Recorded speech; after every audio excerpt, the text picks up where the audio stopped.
Romanos 6.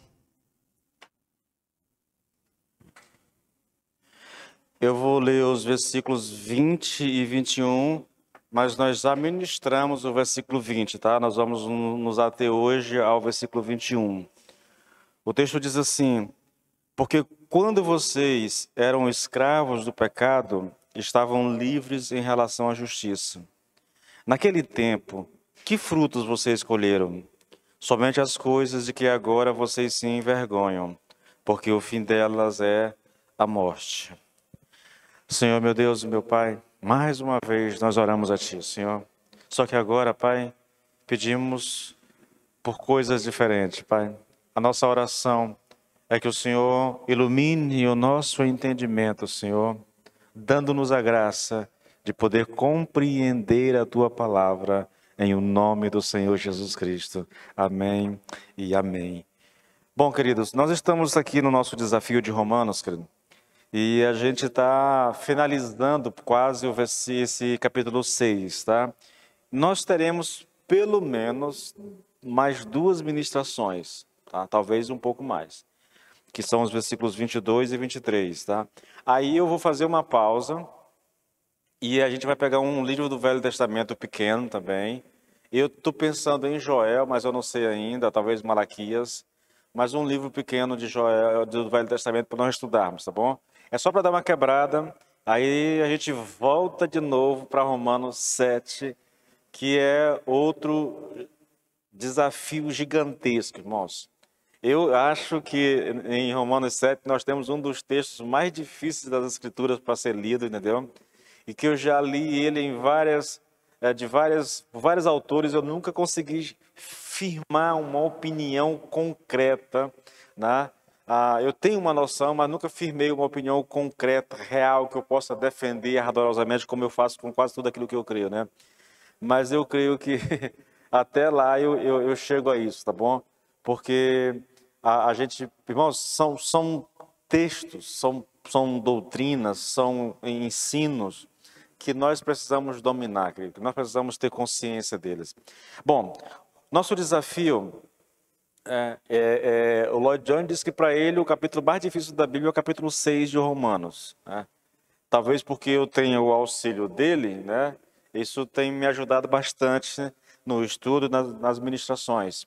E eu não sei se vocês percebem, querido, mas o capítulo 6 ele é cheio de repetições, muitas repetições.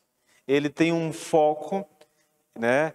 E ele vai repetindo essa verdade de maneiras, ele vai repetindo e acrescentando coisas, repetindo e acrescentando coisas, mas ele vem sempre dizendo a mesma coisa. Quando nós chegarmos na semana que vem, nós vamos olhar novamente, porque esses versículos 20, 21 e 22, isso aqui nada mais é do que uma repetição de algo que ele vem tratando já ao longo do capítulo, querido, tá bom? Ele está dizendo a mesma coisa, só que faz um acréscimo aqui, um acréscimo ali, naquilo que ele vem ensinando, tá bom? Tudo tem a ver, irmãos, com a nossa realidade, o que nós éramos, o que nós somos, né? O que Deus fez por nós, a nossa posição em Cristo Jesus, o resultado de nós termos sido inseridos em Cristo Jesus. Todo o capítulo 6 trata dessa realidade. E a intenção é realmente firmar no nosso coração, na nossa mente, a nossa posição, o nosso lugar em Cristo Jesus e, consequentemente, querido, a maneira como nós vamos viver ou como nós vivemos a nossa vida por causa de quem nós somos em Cristo Jesus e por causa daquilo que Ele fez por nós, tá? Tudo isso nós temos tratado aqui nesse capítulo. Bom, nós vimos a semana passada, irmãos, no versículo 20, que Paulo tratou da velha vida, entendeu?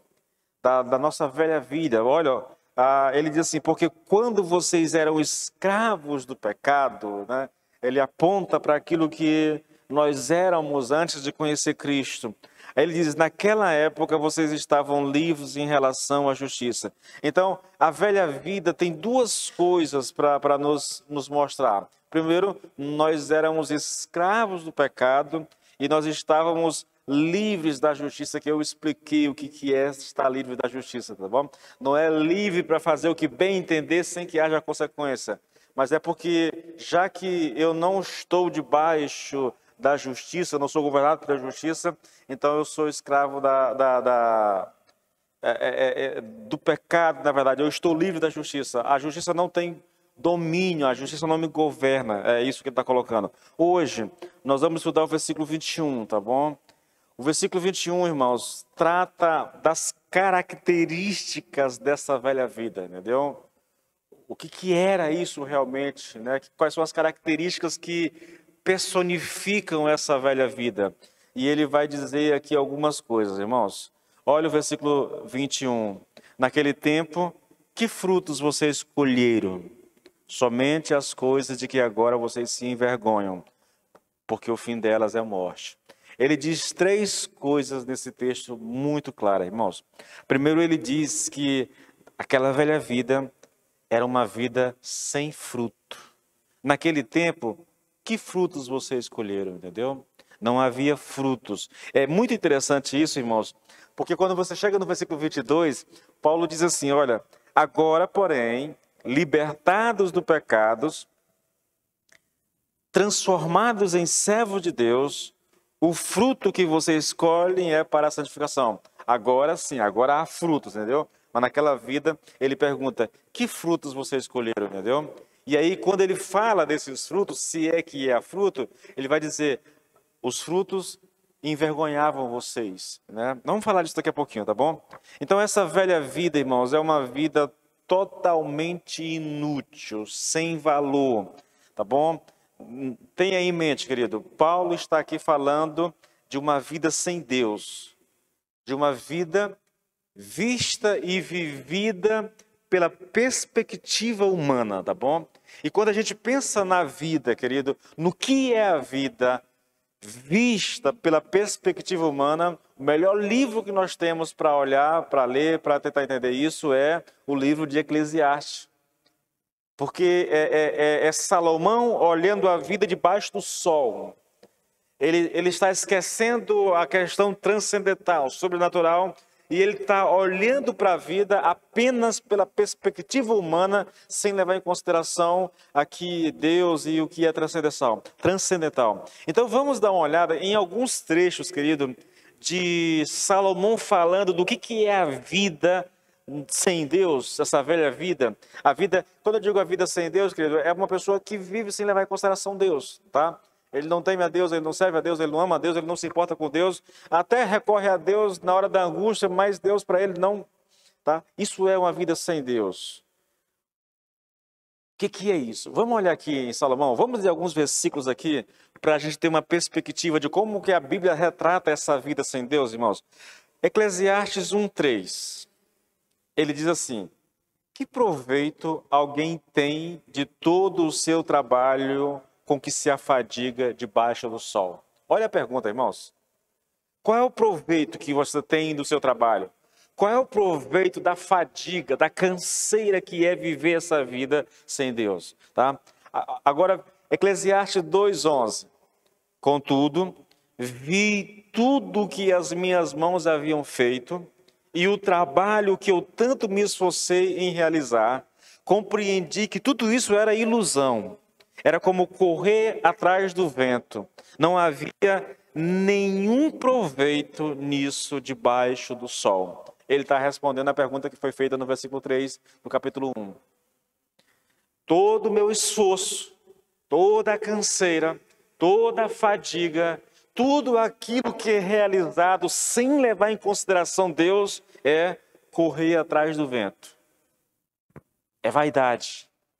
Não tem proveito nisso, é o que Salomão está dizendo. Agora, Eclesiastes 5, irmãos, 15 e 16. Todos nós chegamos ao fim da vida nus e de mãos vazias, como no dia em que nascemos. Não levamos conosco o fruto do nosso trabalho. Isso também é um grande mal. As pessoas vão embora deste mundo como vieram. Todo o seu esforço é inútil como trabalhar para o vento. Veja, irmãos, isso aqui é o homem olhando a vida pela perspectiva puramente humana, sem levar em consideração Deus. Então, da forma como ele veio, ele vai voltar. O que ele fez, o que ele viveu, isso não tem importância, isso não o ajuda em nada, isso não o fortalece em nada, isso não tem nenhum proveito. Não importa quantas realizações ele tenha feito, ou não importa se ele não fez nada, se ele foi apenas alguém que viveu aí à margem da vida. Não tem diferença, irmãos. Na verdade, Salomão chega a dizer que o homem é como um animal, entendeu? Quando a vida é vivida e Deus deixado de fora, querido, não há proveito, não há muito do que fazer, irmãos. Agora veja aqui, querido, e aqui basicamente é uma resposta realmente que ele dá para a primeira pergunta que foi feita lá, né? Ele diz assim, olha, vaidade de vaidades, diz o pregador. Vaidade de vaidades, tudo é vaidade. A vida sem Deus, vivida distante do Senhor, é vaidade. É como correr atrás do vento. Você já viu alguém correndo atrás do vento? Sabe qual é o proveito disso?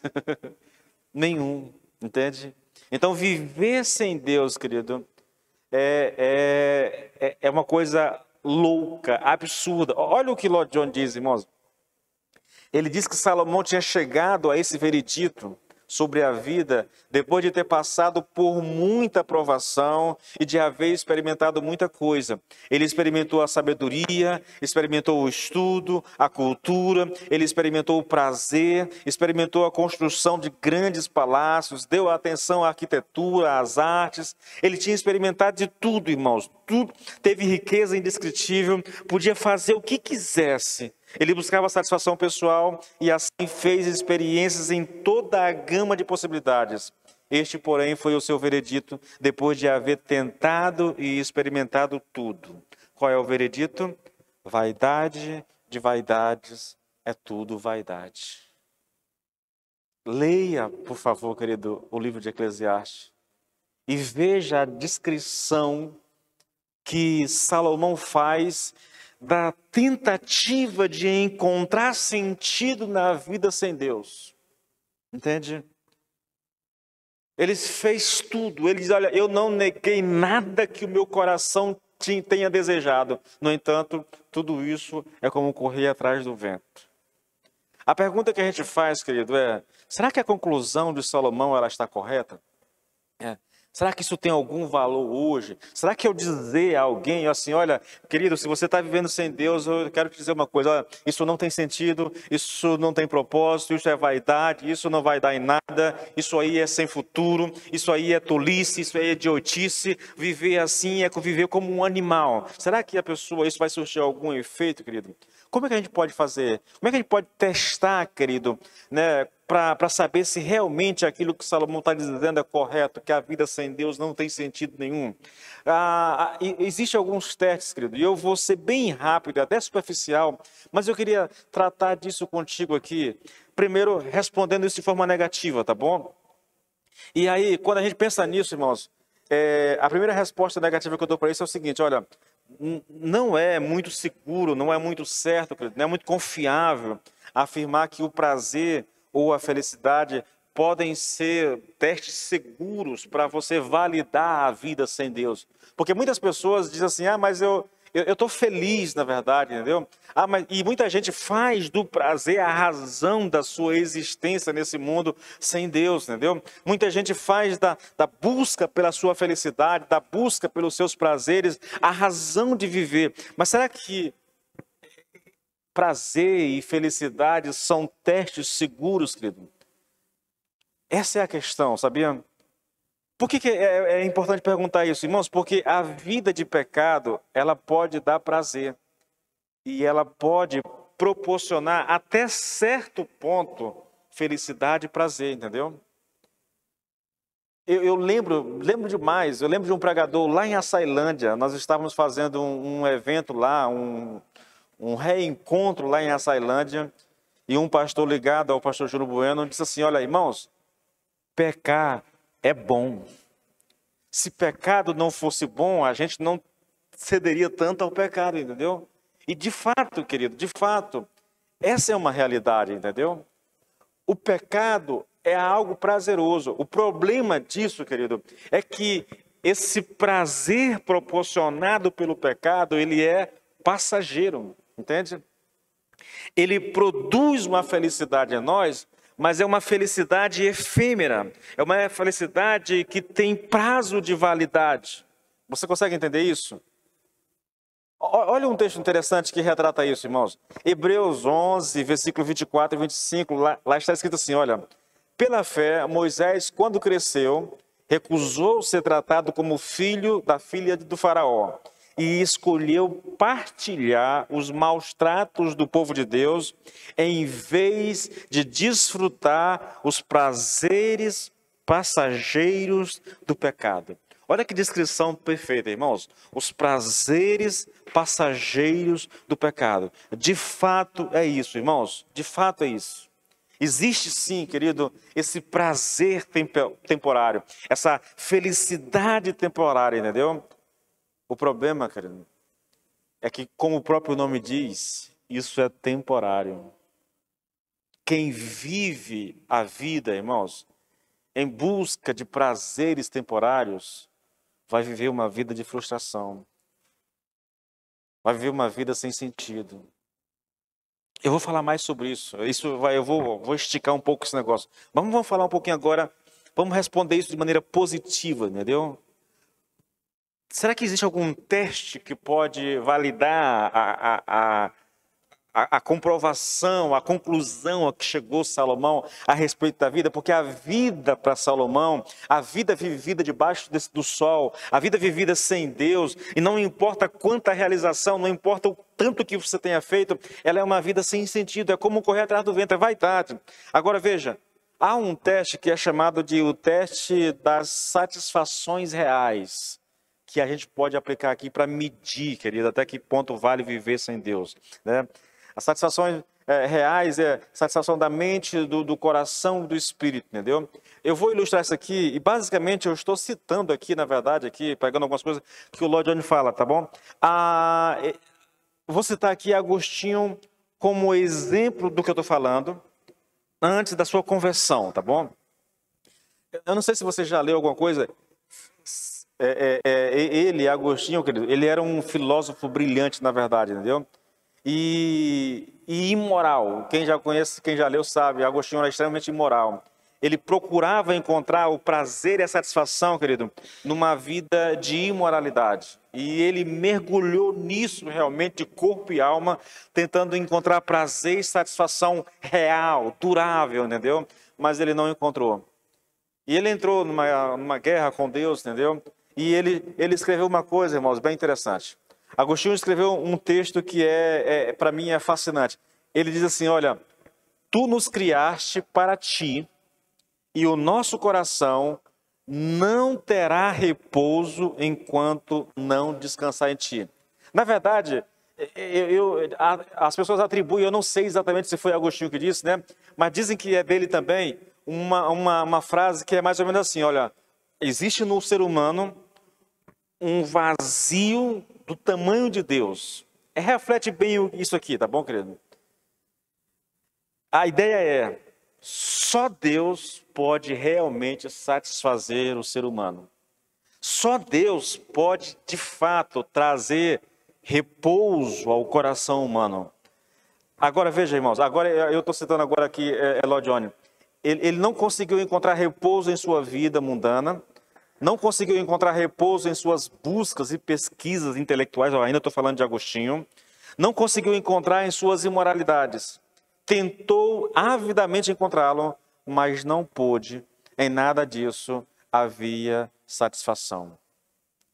O homem sem Deus, querido, ele é um homem que não tem repouso. É um homem que não tem paz. Ele nunca está satisfeito com aquilo que tem. Está sempre à procura de algo mais. O homem sem Deus, aquilo que o satisfaz hoje, amanhã já não é suficiente mais. Ele está sempre à procura de novidades, irmãos. Se eu fosse retratar isso hoje, no nosso meio, é o cara que ele tem uma casa, mas ele quer uma casa maior. Ele tem um carro, mas ele está buscando um carro maior, ele quer uma televisão de última geração, ele quer um smartphone mais moderno, entendeu? Ele está sempre à procura de novos relacionamentos, de novas aventuras sexuais. Isso é o retrato de um homem sem Deus, um homem sem repouso, um homem sem paz, um homem que os prazeres de hoje não servem para amanhã, a felicidade de hoje não é suficiente para amanhã. Ele está sempre à busca de mais, querido. O ponto principal aqui, irmãos, é que o homem sem Deus nunca está satisfeito com aquilo que tem. São testes que refletem aquilo que Salomão ensinou. Ele tem razão. Sem Deus, a vida não tem sentido. E não importa o que você faça, não importa o teu esforço, não importa as tuas realizações, não importa as tuas conquistas, nada disso satisfaz o homem, querido. Nada disso. Há um outro teste, irmãos, né, que é basicamente uma pergunta. A pergunta é: a minha maneira de viver me ajuda a me preparar para o fim da vida? Eu estou falando apenas de uma perspectiva humana, puramente humana, deixando de lado Deus, tá bom? É a vida vivida debaixo do sol. É a vida onde Deus não faz sentido. É a vida onde Deus nem é bem-vindo, tá? É o homem vivendo para si mesmo, por si mesmo o tempo todo. Veja, irmãos, escute isso aqui. Se você continuar a viver hoje, se você continuar a viver como vive hoje, o que acontecerá quando o peso da idade não te permitir mais curtir a vida ou fazer aquilo que você gosta de fazer? E se você cair prostrado por alguma enfermidade devastadora e perder a esperança de continuar vivo, a viver, como você lidará com a sua vida? Onde você encontrará satisfação se Deus não for o centro da sua vida? Irmãos, a gente deveria pensar mais sobre isso, né? Talvez isso aqui, querido, nos ajudasse a evangelizar as pessoas. Isso aqui nos ajudasse a tornar o evangelho um pouco mais reflexivo para as pessoas, entende? Porque muitas pessoas, querido, vivem para os seus prazeres. Eles estão curtindo a vida. Eles estão pela vida, tentando alcançar alguma coisa, algum sonho, mas eles não sabem que mesmo que eles alcancem aquilo que eles tanto querem, quando eles alcançarem aquele sonho, aquilo perde a razão de ser. Aquilo deixa de fazer sentido. Aquela alegria experimentada por chegar lá hoje, amanhã ela já não tem mais o mesmo efeito. Isso é um homem sem Deus. E quando esse homem perde um emprego, quantas pessoas não tiram a vida? Quantas pessoas não entram em depressão, não caem em depressão porque perderam o emprego, né? E o que aconteceria, querido, com uma pessoa que viveu dessa forma, que tentou viver, que tentou aproveitar a vida, que tentou satisfazer os seus desejos e de repente está ali num leito de morte, sem perspectiva de melhora, entendeu? Como é que ele lida, irmãos, com a vida? Aquilo que ele viveu até aquele momento não pode ajudá-lo agora. Aquilo que ele acreditou, aquilo que ele idealizou, aquilo que ele sonhou no leito da morte, não tem sentido. Não pode ajudá-lo, entendeu? Não pode ajudá-lo. A pergunta é realmente isso, irmãos. Como é que uma vida sem Deus poderia proporcionar alguma esperança ao ser humano? É por isso que Salomão diz, olha, vaidade de vaidades, tudo é vaidade e correr atrás do vento. A vida sem Deus, irmãos, ela não tem sentido. Não tem sentido. Lloyd Jones diz, o que acontecerá com o homem do mundo que vive para os seus prazeres, que só se sente feliz se puder sair todas as noites, ou se os prazeres e entretenimentos vêm para dentro da sua casa? O homem que costuma beber ou que talvez use drogas, né? Que acontecerá com ele quando subitamente os seus prazeres lhe forem cortados? Ele diz, essa vida pecaminosa sem Deus é uma droga. É como uma bebida alcoólica que só lhe dá a sensação de prazer, de felicidade e de satisfação enquanto você estiver sob a sua influência. No momento em que você parar de tomá-la, há uma terrível reação e você fica em completo desespero, quase morto, e você não se recupera enquanto não beber novamente. Isso é a vida sem Deus, irmãos. É uma vida que não tem propósito, é uma vida que não te traz repouso. Você está sempre em busca. Eu conheço algumas pessoas, irmãos, que é interessante, né? Na verdade, nós estamos vivendo uma época assim meio estranha hoje, né? Porque observe que nós temos muita dificuldade hoje para parar num canto e pensar. Pensar, simplesmente pensar. Nós estamos sempre fazendo alguma coisa. É como se a gente não conseguisse mais ficar sozinho, entendeu? Só com os nossos pensamentos.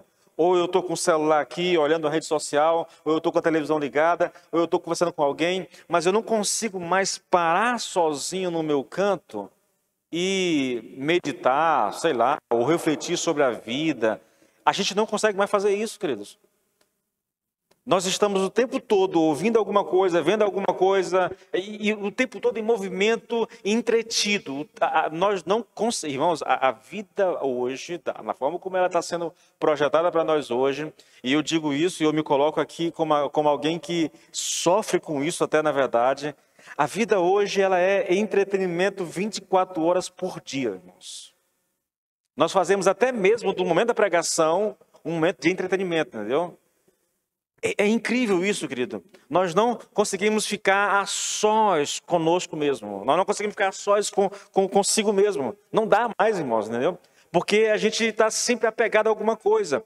Observe uma coisa, a gente quase nunca larga o celular. Não é verdade isso? A gente está com o celular o tempo todo na mão, olhando alguma coisa. Se você está fazendo alguma coisa, está na fila do banco, você corre. Quando a gente usa esse tempo para fazer, para ler, para fazer alguma coisa proveitosa, ainda vai, mas no geral, irmãos, a gente está o tempo todo entretido, o tempo todo, a gente não consegue ficar sem isso. Impressionante, irmãos, impressionante. Vamos lá. Nós vimos que a primeira característica de uma vida sem Cristo é uma vida sem fruto, né? Nós falamos sobre isso. Versículo 20. A segunda, querido, é uma vida vergonhosa. Versículo 21, na verdade, entendeu? A primeira característica é uma vida sem frutos. Versículo 21. Naquele tempo, que frutos escolheram? Agora, a segunda característica é uma vida vergonhosa. É isso que Paulo diz, querido. Olha, daquele tempo, que frutos vocês escolheram? Somente as coisas de que agora vocês se envergonham. Eu queria falar um pouquinho sobre isso, mas isso aqui, irmãos, é interessante. Eu praticamente escrevo as minhas mensagens todas, né? Eu até coloquei aqui, olha, esse é um daqueles pontos numa ministração que o pregador não precisa gastar tempo tentando provar. Por que eu digo isso? Olhe para muitas das coisas que você fazia antes de conhecer Cristo e me diga se você não sente vergonha de muitas delas. Eu não sei você, querido, mas há tantas coisas vergonhosas que eu fiz na minha vida antes de conhecer Cristo, irmãos. Tantas situações embaraçosas que francamente, eu não gosto nem mesmo de lembrar, sabia? Nem de lembrar. Principalmente quando eu estava alcoolizado, embriagado. Quanta besteira, irmãos. Falando nisso, querido, às vezes acontece uma coisa interessante, né? Às vezes a gente vê amigos farriando, né? E eles fazem, enquanto estão bebendo, fazem coisas que nos deixam corados de vergonha. Meu Deus, que negócio feio. Só que imediatamente, querido, vem a lembrança de que nós fazíamos as mesmas coisas que eles fazem antes de conhecer Cristo. Quantas tolices, irmãos, nós não fizemos antes de conhecer Cristo? É só você voltar um pouquinho no teu passado, querido, e lembrar, entendeu? Coisas que Hoje a gente sente vergonha, porque é disso que Paulo está falando, entendeu? Naquele tempo, quando você vivia sem Cristo, qual era o fruto daquela vida? Não são as coisas que hoje vocês se envergonham? Ele está dizendo. E realmente não é assim que funciona, irmãos. Eu vou falar de uma coisa bem aqui. Eu caí na besteira, querido, enquanto eu estava preparando isso aqui. Eu caí na besteira de pesquisar uma coisa. Eu lembrei de uma situação e eu queria encontrar a matéria. Eu lembrei de uma situação, de uma matéria que eu li há muito tempo atrás, onde as pessoas filmaram um casal tendo relações sexuais assim, querido, no meio da rua. No meio da rua, entendeu? E aí eu caí na besteira de colocar isso, casais transando publicamente. Irmãos, o que saiu no meu computador, eu tive que fechar rapidinho, entendeu? Os absurdos, queridos, os absurdos, os absurdos. Porque, irmãos, há algo pior do que a vergonha que a gente sentiu quando estava no mundo, entendeu? Quando a gente vivia sem conhecer Cristo. Nós estamos numa época, querido, onde as pessoas elas estão tão afundadas no pecado, irmãos, que elas perderam completamente qualquer resquício de vergonha, querido. Qualquer resquício de vergonha. Você encontra nas mídias, querido, casais tendo relações em praias, em piscinas, em praças públicas, em parques. Irmãos, eu vi imagens hoje assim que eu digo, meu Deus do céu, como um cidadão pode fazer um negócio desse e sem... Não faz sentido, querido. Como é que uma mulher pode se expor publicamente, irmãos? Como é que um homem pode... Não faz... Irmãos, é loucura, querido, isso. Mas isso é a vida sem Deus. Isso é a vida sem Deus. Eu lembro aqui de algumas manifestações do pessoal da esquerda nas universidades, que é um negócio surreal, irmãos. Surreal. Eu não vou ter coragem de falar para vocês aquilo que eu vi naquelas manifestações, em faculdades, entendeu? É indescritível, é vergonhoso. Até pensar em falar é coragente de vergonha, querido. As pessoas perderam a vergonha. E muitos de nós, irmãos, antes de conhecer Cristo, fazíamos coisas parecidas. Entende? Fazíamos. Porque nós não tínhamos o temor de Deus. Nós não conhecíamos a Deus. O Espírito Santo ainda não habitava em nós. E aquelas coisas são normais ao mundo. Normais ao mundo. Eu já vi mulheres embriagadas, irmãos, se mijando publicamente. Um negócio assim, é um vexame. Meu Deus do céu, entende? Eu vi coisas na minha vida, na minha caminhada, querido, não dá para narrar, na verdade. Mas é exatamente disso que Paulo está falando. Irmãos, escute isso, olha. Porque quando vocês eram escravos do pecado, né, quando vocês não tinham sido alcançados ainda pelo Senhor, ainda não tinham sido transformados, eles olha, naquele tempo, querido, naquele tempo, que frutos vocês escolheram? Não são os frutos que hoje vocês se envergonham quando lembram? Não são situações vexatórias que quando vocês lembram hoje, mas, meu Deus, como é que eu pude fazer um negócio desse? Eu lembro de estar com alguém, né? A pessoa está me falando assim, pastor, eu vi uns amigos bebendo e elas estavam, sabe, com aquela macaquice, aquele negócio, todo mundo embriagado, mesmo, chapado mesmo, e ali achando o máximo, rindo daquelas coisas. E eu olhei para aquilo e eu disse, meu Deus, que negócio vergonhoso é isso. Mas ao mesmo tempo eu lembrei, eu era um dos que fazia aquilo com eles, antes de conhecer Cristo. De fato, irmãos, de fato. Eu tenho muitas lembranças vexatórias, querido. Muitas. Porque estava embriagado. Eu já cheguei a brigar com um irmão meu que faleceu, né? E aos tapas com um irmão meu porque estava embriagado, irmãos.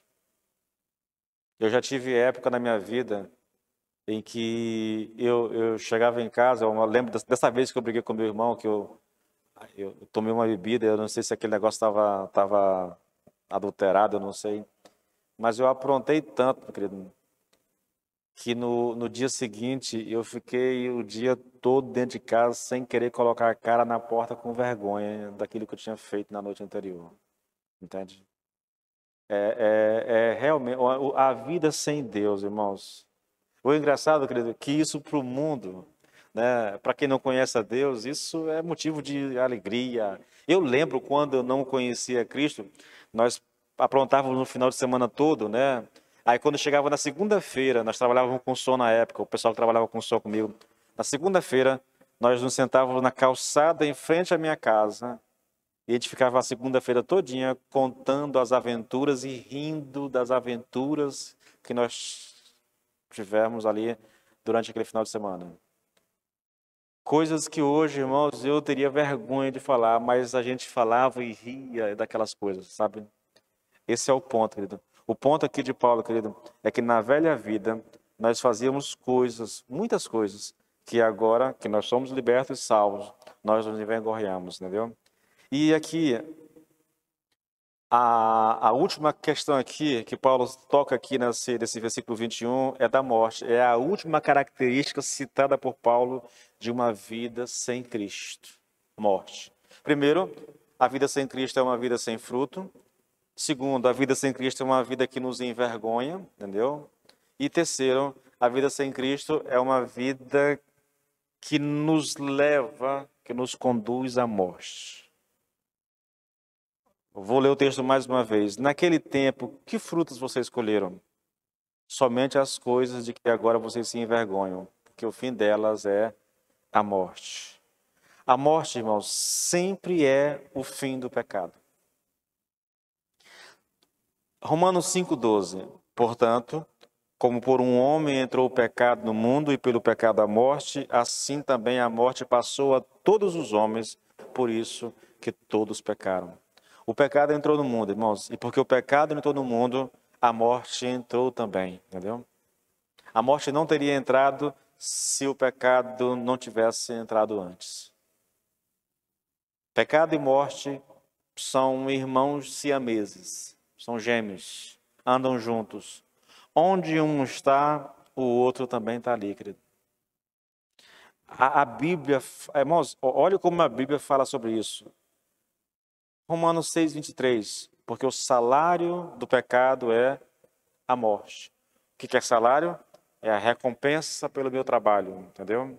Então a recompensa do meu pecado é a morte.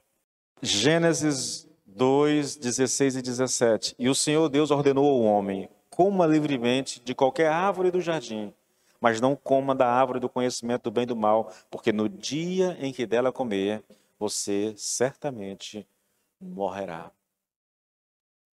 Comer é pecado, porque Deus disse que não podia comer. Então, no dia que comer, você morrerá. Ou então pegue Ezequiel 18, só a parte final do texto de Ezequiel, querido. A alma que pecar, essa morrerá. Pecado e morte, irmãos, sempre andam lado a lado. Onde um está, o outro está ali do lado, entendeu? Agora, eu quero que você entenda uma coisa, eu quero fazer uma distinção, irmãos. Quando a Bíblia fala do pecado e da morte, assim como eu estou colocando para vocês, é preciso que a gente tenha consciência, querido, que o foco principal nos textos, quase todos eles, é falar da morte como separação de Deus. Eu espero que você entenda isso. Quando Deus disse a Adão, né, não coma da árvore do conhecimento do bem e do mal, porque no dia que você comer, você morrerá. Então, na hora que Adão comeu com Eva, eles morreram. Mas eles permaneceram vivos, né? Então a morte não era física naquele momento. Sim, o pecado vai nos levar. Não, já falar sobre isso. O pecado vai nos levar para a morte física. Mas a morte ali, querido, era a separação de Deus, entende? Eles comeram, o Senhor veio e os expulsou do jardim. Então, quando nós falamos de morte, querido, quando a Bíblia fala de morte e pecado, a alma que pecar, essa morrerá, né? Aqui é morrer mesmo, entendeu? Aqui é morte física, tá? Mas os textos quase todos estão falando aqui de morte espiritual. Essa separação do homem de Deus. O homem está separado de Deus, ele está longe de Deus, na verdade. Isso é, a vida no mundo, irmãos, a vida no mundo, as pessoas que a gente tem contato, que não conhecem a Cristo, que ainda não nasceram de novo, que o Espírito não habita, todas elas, independente de quem seja, de como viva, do que acredite, elas estão mortas espiritualmente, entende? Elas não são escravas da justiça, elas são escravas do pecado. Elas são controladas pelo pecado, entende? Elas estão longe de Deus, elas não têm nenhuma relação com Deus. Elas podem até falar de Deus, elas podem até ir à igreja, pedir oração, mas ainda estão mortas espiritualmente, querido. É a salvação, irmãos, que nos reconecta a Deus. Ezequiel não, Efésios 2:1.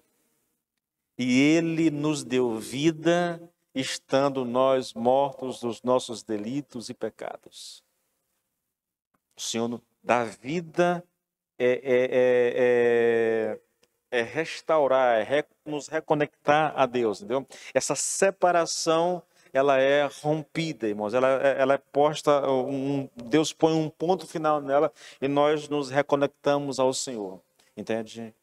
Então, morte aqui, em boa parte dos textos, quando você está lendo aqui, o salário do pecado é a morte, sim, morte espiritual. Mas quando a Bíblia fala de morte, querido, eu preciso entender isso nas 3 dimensões em que são colocadas. Morte física, sim, é por causa do pecado que o ser humano morre. É o que nós lemos aqui em Romanos 5:12, né? Como por um homem entrou o pecado no mundo, e pelo pecado a morte, e assim a morte passou a todos os homens, por isso todos pecaram. Então, a morte alcança todo mundo que vem esse mundo. Por quê? Por causa do pecado, querido. Porque o pecado entrou no nosso mundo, porque o pecado está na nossa vida, nós vamos morrer. Isso é fato, tá bom? Aí nós temos a morte física, nós temos a morte espiritual, que é essa separação de Deus. Eu gosto muito de um texto, irmãos, que assim retrata bem isso, né? Que é, se eu não me engano, é Isaías 59, versículo 1 e 2, quando o profeta diz assim, olha, os braços do Senhor não estão encolhidos de maneira que ele não possa salvar, os ouvidos do Senhor não estão tapados de maneira que ele não possa te ouvir, porém, as vossas iniquidades fazem separação entre vós e o vosso Deus, e os vossos pecados escondem o rosto de Deus de nós.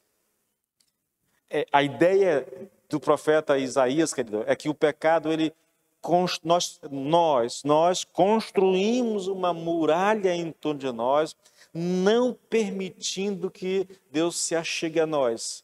Não é que Deus não possa te ouvir, não é que Deus não possa te ajudar, é que você se blindou contra Deus, entendeu? O pecado faz isso com o ser humano. E é lógico, querido, é lógico. O pecado, quando a Bíblia fala de morte, ela está falando também de morte eterna, irmãos. Morte eterna. Queridos, essa é a questão central das Escrituras. Porque enquanto eu estou morto espiritualmente, há uma possibilidade de eu ser vivificado. Há uma possibilidade de Deus me alcançar. Agora, uma vez que eu morri, irmãos, e morri distante do Senhor, querido, aí eu estou sentenciado à condenação eterna. Irmãos, a razão de existir do Evangelho, a razão de existir da igreja, a razão pela qual Deus nos salva e nos mantém nesse mundo, querido, é exatamente essa. Para que nós anunciemos essa verdade ao mundo, querido. Vou repetir para vocês, eu estava na casa da Cleude, na cela passada, na cela na quarta-feira. Muita gente, mais de 12 pessoas descrentes lá ouvindo o evangelho ali. E eu disse para aquela pessoa, olha, vocês são imortais, imortais. Não são eternos, porque ser eterno é alguém que não tem começo nem fim.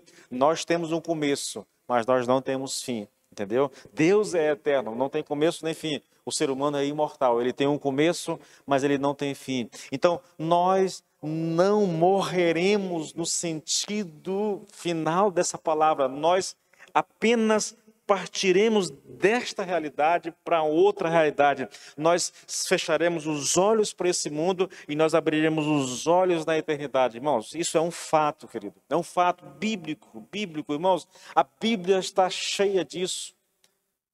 O texto que mais acho que mais é claro a respeito disso, que mais dá ênfase a isso, querido, é quando o Senhor conta a história lá do mendigo e lá do homem rico lá, que os dois morrem.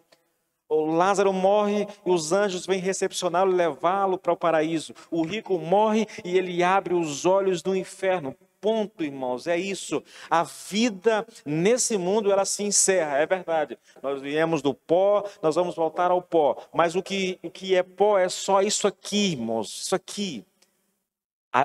A essência da minha personalidade, da sua personalidade, aquilo que você é realmente, não morre. Parte para a eternidade. E a grande questão, querido, foi isso que eu enfatizei bastante lá na célula na casa da Cleide semana passada,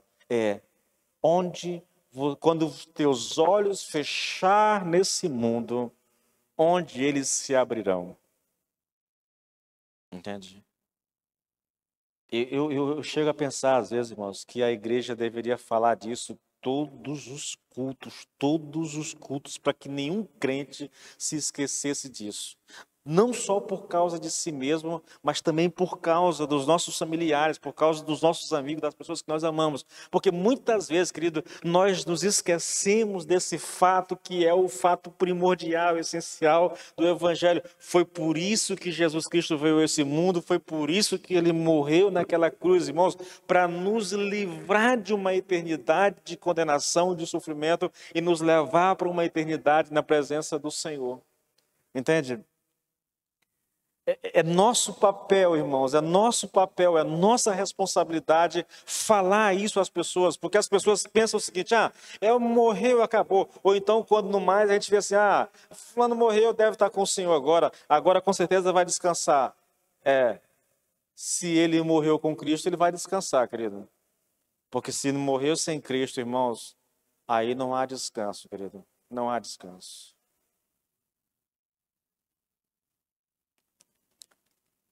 Eu quero que você lembre de uma coisa, irmãos. Nós estamos falando de santificação. Esse capítulo 6, ele trata de santificação. Do que Deus fez por nós em Cristo, de nós estarmos inseridos em Cristo Jesus, e como consequência daquilo que Deus fez por nós, de nós estarmos conectados ao Senhor Jesus Cristo, nós manifestarmos uma vida de santidade. Paulo vem dizendo isso desde o começo, irmãos. Olha só, veja, então, havemos de pecar porque não estamos debaixo da lei e sim da graça? De modo nenhum. Será que vocês não sabem que ao se oferecerem como servos para a obediência, vocês são servos daquele a quem obedece? Seja do pecado que leva à morte ou da obediência que conduz à justiça? Mas graças a Deus que tendo sido escravos do pecado, vocês foram escravos, não são mais, entendeu? Tendo sido escravos do pecado, vocês vieram a obedecer de coração à forma de doutrina que foram entregues. E uma vez libertados do pecado, vocês foram feitos servos da justiça. Aí ele vai dizer assim, olha, só a parte que nos interessa aqui, versículo 19. Assim como vocês ofereceram seus membros para que fossem escravos da impureza e da maldade que leva à maldade, assim ofereçam agora os seus membros para que sejam servos da justiça para a santificação. O tempo todo, irmãos, aquilo que nós éramos e o que foi feito por nós e agora que por causa do que foi feito por nós, como nós devemos viver para o Senhor. Você era escravo do pecado, você vivia para o pecado, você era controlado pelo pecado, você satisfazia a vontade do pecado. Mas aí o Senhor te libertou disso, o Senhor te alcançou, te tirou desse reino do pecado, te colocou no reino da graça. Agora você é escravo da justiça, agora você vive para Deus, agora você vai oferecer os teus membros para servir ao Senhor, para uma vida de santidade. O tempo todo, irmãos, o que eu era, o que foi feito por mim e agora como eu devo viver por causa daquilo que foi feito por mim. O tempo todo, querido. Então, a mensagem é uma mensagem de santificação. E essa aqui, querido, é uma maneira de Deus nos dizer como viver uma vida de santidade. Esses versículos que nós estamos estudando aqui, versículo 20 e 21, querido, tem como propósito nos ensinar como viver uma vida de santidade. Primeiro, querido, veja, ele diz o que é a vida sem Cristo. Se você quer viver uma vida de santidade, olhe para a sua vida antes de conhecer Cristo. Essa vida era uma vida sem frutos. Essa vida sem Cristo é uma vida que produziu muita vergonha em nós, querido. Porque quando a gente olha para o passado e lembra do que fez, do que viveu, nós nos envergonhamos. Mas pior ainda, irmãos, essa vida é uma vida que leva à morte, morte eterna, que leva à condenação eterna, querido. Então, não ofereça os teus membros para o pecado, ofereça os teus membros para Deus. Olhe para o que você viveu, olhe para de onde Deus te tirou, olhe o que Ele fez por ti. E por causa disso, querido, não ofereça os teus membros ao pecado, mas ofereça ao Senhor. Queridos, eu quero que você entenda, irmãos, eu quero que você entenda, há um chamado de Deus para nós, irmãos, para viver em santidade, para viver uma vida, irmãos, que testemunhe de Deus em nós, que o nosso agir, o nosso falar, a nossa relação com as pessoas, seja em casa, seja na sociedade, seja na igreja, o nosso comprar, o nosso vender, entendeu? Seja um testemunho público daquilo que nós cremos, irmãos. Porque muitas vezes, querido, e a gente tem visto muito isso, ser crente é quase como sinônimo de vergonha, entendeu? Há um evangelho muito adocicado pregado hoje, irmãos, adocicado. Há uma mensagem, e eu vou estar batendo um pouco nisso desses tempos, há uma mensagem a respeito do amor de Deus que parece, querido, que o amor de Deus é como se fosse uma espécie de amuleto ou algum tipo de proteção que nos dá a liberdade para pecar sem que nada aconteça com a gente. Ô, querido, isso não vem de Deus, irmãos, não vem de Deus. Nós devemos nos alegrar no amor de Deus, com toda certeza, irmãos. Deus nos amou, irmãos, isso é fato, entendeu? Isso é fato. O amor de Deus é uma coisa indescritível, é sobrenatural. Mas o amor de Deus não é uma permissão, irmãos, para que eu viva a vida do jeito que eu quero viver. Entende? João diz: se alguém diz que conhece a Deus e não guarda os seus mandamentos, ele é mentiroso. Se alguém diz que ama a Deus, mas não obedece aos seus mandamentos, é mentiroso. Eu deixo com vocês, querido, essa mensagem de hoje. Olha o texto, irmãos. Naquele tempo, que frutos vocês escolheram? Somente as coisas de que agora vocês se envergonham, porque o fim delas é morte. Graças a Deus, irmãos. Semana que vem nós vamos ler o versículo 22, nós vamos estudar. Agora, o agora está contrapondo aquele tempo, entendeu? Agora, porém, libertos do pecado, transformados em servos de Deus, o fruto que você escolhe é para a santificação. E o fim, neste caso, é a vida eterna. O fim da velha vida é a morte. Mas o fim para quem está em Deus é vida eterna. É vida com Deus, querido, por toda a eternidade. Essa é a grande promessa do Evangelho, irmãos. Viver com o Senhor por toda a eternidade. A vida aqui, querido, ela é efêmera. A gente chega aí nos 80, quem chega, né? 80, meu pai tem 86 anos, já viveu muito já. Muitas pessoas não chegam nem perto disso. A vida é passageira, irmãos. A grande questão nossa, querido, é exatamente essa. Quando os meus olhos fecharem nesse mundo, onde eles se abrirão? E essa é uma questão que só você pode definir. Eu espero que todos nós que estamos aqui, querido, nos reencontremos do outro lado, entendeu? E nós vamos celebrar o Senhor por toda a eternidade, querido. Que ninguém se perca, irmãos. Que ninguém se perca. A pior coisa que tem é alguém perdido dentro da casa de Deus, tá bom? Se coloque de pé, por favor.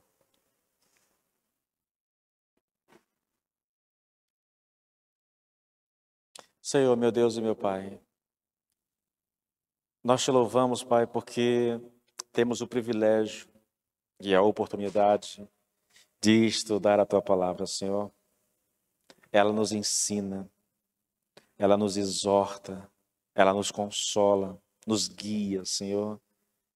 Que haja em nós sempre, Pai, uma fome, um desejo de conhecer e de aprender a Tua palavra, Senhor, no nome do Senhor Jesus. E que essa palavra ministrada, Senhor, ela produza os frutos necessários do nosso coração, Senhor, porque a palavra é liberada com um propósito, para que ela alcance esse propósito em o nome do Senhor Jesus. E que nós, como filhos e filhas, Pai, vivamos uma vida que agrade e alegre o teu coração, em o nome do Senhor Jesus.